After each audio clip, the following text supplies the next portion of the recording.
സ്വാഗതം. സുപ്രഭാതം news update. സാമുദായിക രംഗത്തും സംഘടനാ രംഗത്തും ഐക്യത്തിനും യോജിച്ചു മുന്നോട്ടു പോക്കിനും എന്ത് വിട്ടുവീഴ്ചയ്ക്കും തയ്യാറാണെന്ന് സമസ്ത സെക്രട്ടറി ഉമർ ഫൈസി മുക്കം, സമസ്ത മുഷാവറ മെമ്പർ വാക്കോട് മൊയ്തീൻകുട്ടി മുസ്ലിയാർ, SYS സംസ്ഥാന സെക്രട്ടറിമാരായ അബ്ദുൽ ഹമീദ് ഫൈസി അമ്പലക്കടവ്, മുസ്തഫ മുണ്ടുപറ, SKSSF സംസ്ഥാന മുൻ ജനറൽ സെക്രട്ടറി സത്താർ പന്തലൂർ എന്നിവർ പത്രക്കുറിപ്പിൽ അറിയിച്ചു. സംഘടനാ രംഗത്ത് നിലനിൽക്കുന്ന പ്രശ്നങ്ങൾ പരിഹരിക്കാൻ നേതാക്കൾ ശ്രമം തുടർന്നു വരികയാണ്. അതിനിടെ ചില പ്രസംഗങ്ങളിലുള്ള പരാമർശങ്ങൾ സയ്യിദ് സാദിഖ് അലി ശിഹാബ് തങ്ങളെ സംബന്ധിച്ചാണെന്ന മാധ്യമ സൃഷ്ടി തങ്ങൾക്ക് വേദന ഉണ്ടാക്കുകയും അതിന് ചില പ്രസംഗങ്ങൾ കാരണമാകുകയും ചെയ്തതിൽ ഖേദം രേഖപ്പെടുത്തുന്നു.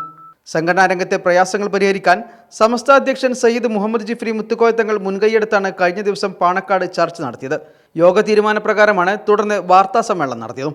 ചില പരാമർശങ്ങൾ സാദിഖ് അലി തങ്ങൾക്ക് പ്രയാസമുണ്ടാക്കിയെന്നും അതെല്ലാം വിശദമായി സംസാരിച്ച് പരിഹരിച്ചുവെന്നും അതിൽ സങ്കടമുണ്ടെന്നും വാർത്താ സമ്മേളനത്തിൽ ആവർത്തിക്കപ്പെട്ടതുമാണ്. ചർച്ചയിലെ അന്തിമ തീരുമാനവും ഇതുതന്നെയായിരുന്നു. എന്നാൽ സംഘടനക്കകത്തും സമുദായത്തിനകത്തും രഞ്ജിപ്പും ഒരുമയും അനിവാര്യമാണെന്നുകൊണ്ട് സംഘടനാപരമായ ഏത് വിട്ടുവീഴ്ചയ്ക്കും ഖേദപ്രകടനത്തിനും ഇനിയും തയ്യാറാണെന്നും നേതാക്കൾ പറഞ്ഞു. യോഗത്തിൽ ധാരണയായ പ്രകാരം തുടർ ചർച്ചകൾ നടത്തി പ്രശ്നങ്ങൾക്ക് ശാശ്വത പരിഹാരമുണ്ടാവണമെന്ന് നേതാക്കൾ അഭിപ്രായപ്പെട്ടു.